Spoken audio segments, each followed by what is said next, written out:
Praise the lord. Good morning. ప్రభువైన యేసుక్రీస్తు శుభనామంలో మీ అందరికీ వందనములు. చిన్న ప్రార్థనతో ఈరోజు దేవుని వాగ్దానాన్ని స్వతంత్రించుకుందామా? పరిశుద్ధుడైన మా తండ్రి, నీ ఘనమైన శ్రేష్టమైన నామాన్ని బట్టి మీకు వందనాలు చెల్లిస్తూ ఉన్నాం ప్రవ్వా.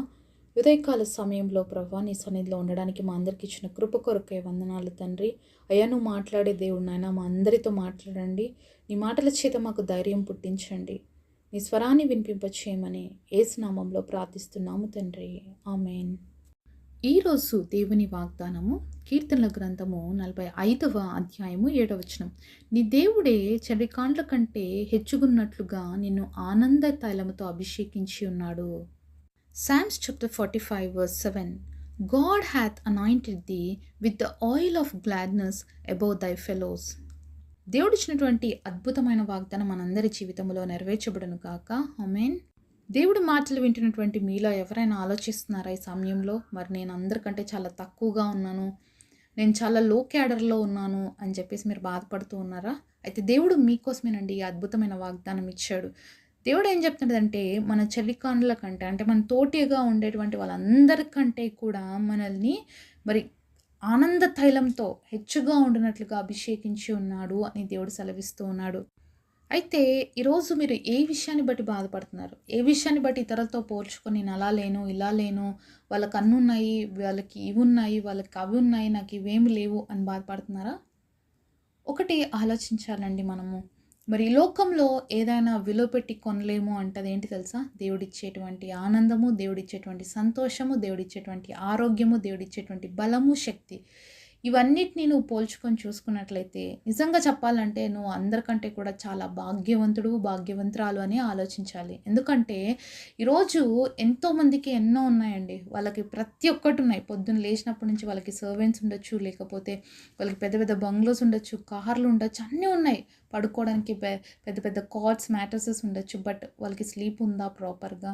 ఎంతో డిఫరెంట్ టైప్స్ ఆఫ్ వాళ్ళ దగ్గర డైనిటీస్ ఉండొచ్చు, తినడానికి వెరైటీ ఐటమ్స్ ఉండొచ్చు. కానీ వాళ్ళు తినగలుగుతున్నారా? వాళ్ళ ఆరోగ్య పరిస్థితి బాగుందా అంటే ఆలోచించండి. బయటికి చూడ్డానికో లేకపోతే వాళ్ళని చూసినప్పుడు మీకు బాధ అనిపించచ్చేమో, కానీ ఇవన్నీ కంపేర్ చేసినప్పుడు నీ జీవితంలో ఉన్నది ఏంటి, వాళ్ళ జీవితంలో లేనిది ఏంటి అనేది మనం ఎప్పుడు కూడా ఆలోచించాలి. ఈరోజు మనుషులు ఎలా ఆలోచిస్తున్నారంటే, ఎదుటి వాళ్ళకున్న వాటిని కంపారిజన్ చేసుకొని పై వాటిని మాత్రమే కంపారిజన్ చేసుకుంటూ బాధపడుతూ కూర్చున్నారు. కానీ ఎన్నో ఉన్నాయి మన జీవితాల్లో మనం కంపేర్ చేసుకొని దేవుని మహింపరచవలసిన విషయాలు, ఆ విషయాన్ని చాలాసార్లు మర్చిపోతున్నాం. మరి ఈ సంవత్సరంలో నువ్వు ఎన్నిసార్లు హాస్పిటల్కి వెళ్ళావు? సమాధానం ఉందా మీ దగ్గర? కానీ నీ పక్కన వాళ్ళు నువ్వు ఎవరితో కంపారిజన్ చేసుకున్నారో వాళ్ళు ఎన్నిసార్లు హాస్పిటల్కి వెళ్ళారో అడిగి చూడండి ఒకసారి. ఈరోజు నీ కుటుంబంతో నువ్వు నెమ్మదిగా ఉండగలుగుతున్నావు. నీకు వచ్చే జీతంలో నువ్వు నీ భార్య బిడ్డలతో నువ్వు హ్యాపీగా ఉండొచ్చు. కానీ వాళ్ళ స్థితి ఏ విధంగా ఉందో ఒకసారి అడిగి తెలుసుకోండి. ఎంతోమంది జీవితాల్లోనండి ఈరోజు కనీసం కుటుంబముగా ఒక భార్యాభర్తలు కానీ, ఒక బిడ్డలు కానీ కలిసి తినేటువంటి పరిస్థితులు కూడా లేనటువంటి రోజుల్లో చాలామంది ఉన్నారు. అలాంటి ఐక్యత లేనటువంటి కుటుంబాలు చాలా ఉన్నాయి. కానీ నీకు దేవుడు ఆ భాగ్యం ఇచ్చాడు కదా, అది ఎంత గొప్ప ధన్యత! ఎంత విలువైనటువంటిదండి కుటుంబంతో ఐక్యత కలిగి నివసించటము. అంతేకాకుండా కుటుంబంలో అందరితో హ్యాపీగా ఉండటము ఎంత గొప్ప భాగ్యం! అది దేవుడిచ్చిన భాగ్యం, మనుషులు ఇచ్చేది కాదు. ఎన్ని లక్షలు పెట్టినా, ఎన్ని కోట్లు పెట్టినా అలాంటి ఆనందం రాదండి. అందుకనే దేవుడు చెప్తున్నాడు, నువ్వు ఇతరులతో దేని విషయంలో పోల్చుకుంటున్నావేమో, కానీ నువ్వు కలిగి ఉన్నది చాలా గొప్పది. ఈరోజు నువ్వు ఏదైతే పొందుకున్నావో అది చాలా ఘనమైనది అని చెప్పేసి దేవుడు చెప్తూ ఉన్నాడు. ఎందుకంటే అది దేవుడు ఇచ్చినటువంటి అభిషేకం, దేవుడు మనకిచ్చినటువంటి మరి ఆనంద తైలం అంట. అది ఎంత గొప్పది కదా! మరి తైలం ఎంత మంచి స్మెల్ వస్తుంది. కాబట్టి నువ్వు ఎక్కడ ఉన్నా కూడా నువ్వు ఇచ్చేటువంటి ఆ తైలపు సువాసన అనేది ప్రతి చోట వెదజల్లుతుంది. ఒక నీ కుటుంబానికే కాదు, నువ్వు బయటికి వెళ్ళినా, నువ్వు వర్కింగ్ ప్లేస్లోకి వెళ్ళినా, నువ్వు చదువుకుంటున్నా, ఎక్కడున్నా కూడా ఒక తైలం, ఒక సెంట్ ఏ విధంగా అయితే సువాసనతో పరిమళిస్తుందో నిన్ను కూడా దేవుడు అలాగే ఉంచుతాను అంటున్నాడు. ప్రతి స్థలంలో నీ చుట్టూ ఉన్న వాళ్ళకంటే కూడా నువ్వు హెచ్చైన స్థానంలో ఉంటావు. నువ్వు భౌతికంగా కంపారిజన్ చేసుకోవద్దు. ఎందుకంటే భౌతికంగా కంపారిజన్ చేసుకొని బాధపడుతూ ఉంటాం. అది కాదు కంపారిజన్. నిజానికి ఎవరు ధనవంతుడు అంటే, మరి దేవుడి దృష్టిలో ఎవరైతే విలువైన వాళ్ళుగా ఉంటారో, దేవుని యందు ఎవరైతే భయభక్తులు కలిగి ఉంటారో వాళ్ళే ధనవంతులని చెప్పాలి. అలాగే వాళ్ళే జ్ఞానవంతులని కూడా బైబిల్లో రాయబడింది. సరే, మనము కీర్తనలు 37వ అధ్యాయం 16వ వచనంలో చూస్తే, నీతిమంతునికి కలిగినది కొంచెమైనను బహుమంది భక్తిహీనులకున్న ధన సమృద్ధి కంటే శ్రేష్టము. ఎంత అద్భుతమైన మాటను చూస్తున్నాం కదా! మరి నీతిమంతులకి కొంచెమే ఉన్నా అది భక్తిహీనులకున్న ధన సమృద్ధి కంటే చాలా శ్రేష్టమైనదంట. ఈ మాట ఎప్పుడు కూడా మనము గుర్తుపెట్టుకోవాలండి. ఎందుకంటే ఈరోజు నువ్వు ఏది లేదు అని బాధపడుతున్నావో, మరి ఏది అవతల వాళ్ళకు ఉంది అని నువ్వు బాధపడుతున్నావో, అది ఏంటి అనేది నువ్వు ఆలోచించగలగాలి. అంటే వాళ్ళకున్న ధన సమృద్ధి కంటే గూడా నీకు కొంచెమే ఉన్నా అది శ్రేష్టము అంటున్నాడు దేవుడు. ఇది మన మన మాటలు గాదండి. మానవులు చెప్తున్న మాట కాదు. దేవుడు చెప్తున్న మాట. కాబట్టి రోజు నీకు కొంచెం ఉందా? ఆ కొంచాన్ని ఆస్వాదించడానికి దేవుడు శక్తివంతుడు. ఎందుకంటే 5 రొట్టెలు 2 చిన్న చేపలే 5,000 మందికి దేవుడు పంచిపెట్టాడండి. మరి అంత గొప్ప దేవుని కలిగినటువంటి మనము, మనకున్న పరిస్థితులు బట్టి, మనకున్నటువంటి మరి స్థితిగతులు బట్టి చాలాసార్లు భయపడిపోతూ, కలవరపడుతూ ఉంటాం కదా! కానీ దేవుడు మనల్ని హెచ్చిస్తాడన్న తర్వాత ఇంకెవరు మనల్ని తగ్గించలేరు.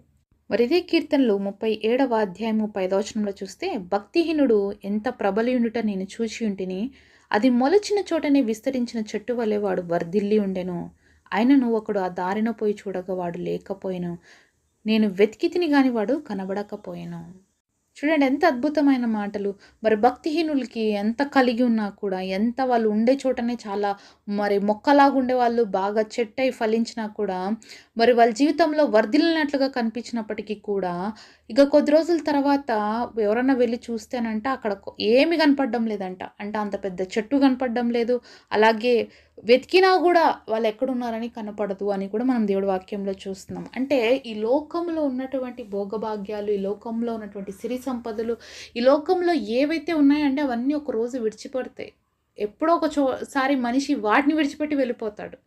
అవి గూడా మనిషిని విడిచిపెట్టి వెళ్ళిపోతాయి. కానీ ఈరోజు నువ్వు నేను కలిగి ఉన్న ధన సమృద్ధి అదేంటంటే దేవుడిని. మనం దేవుడిని కలిగి ఉంటే ఇహమందును, పరలోకమందును నిరంతరం కూడా ఆనందంతో ఉంటాము.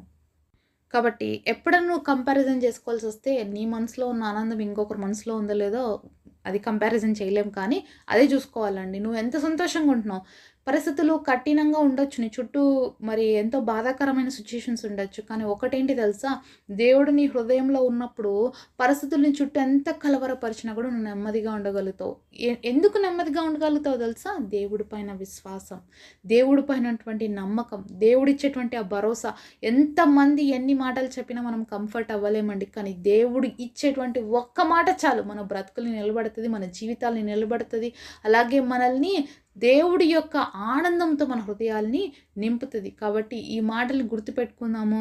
మరి దేవుడు మనల్ని హెచ్చిస్తే మనల్ని తగ్గించే వాళ్ళు ఎవ్వరూ ఉండరు. కాబట్టి దేవుడు ఈరోజు చెప్తున్నాడు, ఈ చలికాండ్ల కంటే కూడా హెచ్చుగా ఉన్నట్లుగా నిన్ను ఆనంద తలంతో అభిషేకించి ఉన్నాడు. ఆల్రెడీ అభిషేకించాడు. అభిషేకిస్తానని చెప్పలేదు. అయితే నువ్వు దాన్ని పొందుకుంటున్నావా ఈరోజు? దేవుడు ఆల్రెడీ అభిషేకం ఇచ్చినాడు. నువ్వు అందరి మీద కంటే హెచ్చుగా ఉండి, అంతేకాకుండా నువ్వు ఆనందంతో ఉండి, దేవుడి యొక్క తైలాభిషేకంతో ఉండాలని నిన్ను ఆల్రెడీ అభిషేకించి ఉన్నాడు. మరి ఈరోజు నువ్వు ఎలా ఉన్నావు? మరి నిన్ను చూస్తుంటే అభిషేకం ఇతరులకు కనిపిస్తుందా? నిన్ను చూసినప్పుడు ఆనందం ఇతరులు చూడగలుగుతున్నారా? నీ దగ్గర వచ్చేటువంటి పరిమళ సువాసనని మరి అనుభవించగలుగుతున్నారా? మరి ఆ విధంగా ఉన్నామా? లేకపోతే క్వైట్ ఆపోజిట్‌గా ఉన్నామా? ఒకవేళ ఇన్ని రోజులు లోకరీతిగా నువ్వు కంపారిజన్ చేసుకొని అలసిపోయి విసిగి వేసారిపోయినావేమైతే దేవుడు ఈరోజు మాట్లాడుతున్నారు. దయచేసి నువ్వు కంపేర్ చేసుకోవాల్సినటివి లోకరీత్యా కాదు. ఒక ఆత్మీయ స్థితిని బట్టి నువ్వు దేవుడి బిడ్డగా ఉన్నట్లయితే నువ్వు ఈ లోకంలో ఉన్న వేటిని కూడా కంపారిజన్ చేసుకో. ఏదైనా కంపారిజన్ మరి చేసుకుంటున్నాము అంటే ఇంకా మన జీవితంలో మనం ఎక్కడున్నాము, దేవుడి పైన ఆధారపడకుండా మన చుట్టూ ఉన్న వాటిని, లోకంలో ఉన్న వాటిపైనే మనం ఆధారపడుతున్నామని తెలుసుకోవాలండి. కాబట్టి ఈరోజు మనం ఒక మంచి తీర్మానం తీసుకుందాం. ప్రభా, నీ పైన ఆధారపడడం నాకు నేర్పించు. ఎందుకంటే నువ్వు హెచ్చిస్తానన్నావు, నన్ను హెచ్చించు. నువ్వు ఆనంద తైలంతో నన్ను అభిషేకించి ఉన్నానన్నావు. కాబట్టి అభిషేకముతో నన్ను నింపి నడిపించు అని దేవుడిని అడుగుదామా మరి? కాబట్టి ఈ రోజు నుంచి బాధపడుతూ కూర్చోక, దిగులు పడుతూ కూర్చోక, దేవుడు మనల్ని హెచ్చిస్తానన్నాడు. తగిన సమయంలో హెచ్చిస్తాడని విశ్వాసంతో ఆయన పైన ఆధారపడి ముందుకు సాగుదాము. ఆయన ఇచ్చేటువంటి ఆనంద సంతోషాలతో సమృద్ధితో వర్ధిల్లుదాము. అట్టి కృప దేవుడు మనందరికి దయచేయునుగాక. పరిశుద్ధులైన మా తండ్రి, మీ ఘనమైన శ్రేష్టమైన నామాన్ని బట్టి వందనాలు ప్రభు. మాతో మాట్లాడిన ప్రతి మాట కొరకే వందనాలు తండ్రి. మీరు ఇచ్చిన ఈ ప్రామిస్ని మా అందరి జీవితంలో నెరవేర్చండి అయ్యా. నీ ఆనంద తలంతో మమ్మల్ని ఆల్రెడీ అభిషేకించి ఉన్నారు. అభిషేకంతో మమ్మల్ని సమృద్ధిగా నడిపించండి. మీ మెండైన దీవెనలతో మా అందరిని నింపి బహుగా ఫలింపచేయమని యేసు నామములో ప్రార్థిస్తున్నాము తండ్రి. ఆమేన్. ఈరోజు బర్త్డే అలాగే వెడ్డింగ్ యానివర్సరీ సెలబ్రేట్ చేసుకుంటున్న మీ అందరికీ కూడా wish you happy birthday and happy anniversary. God bless you.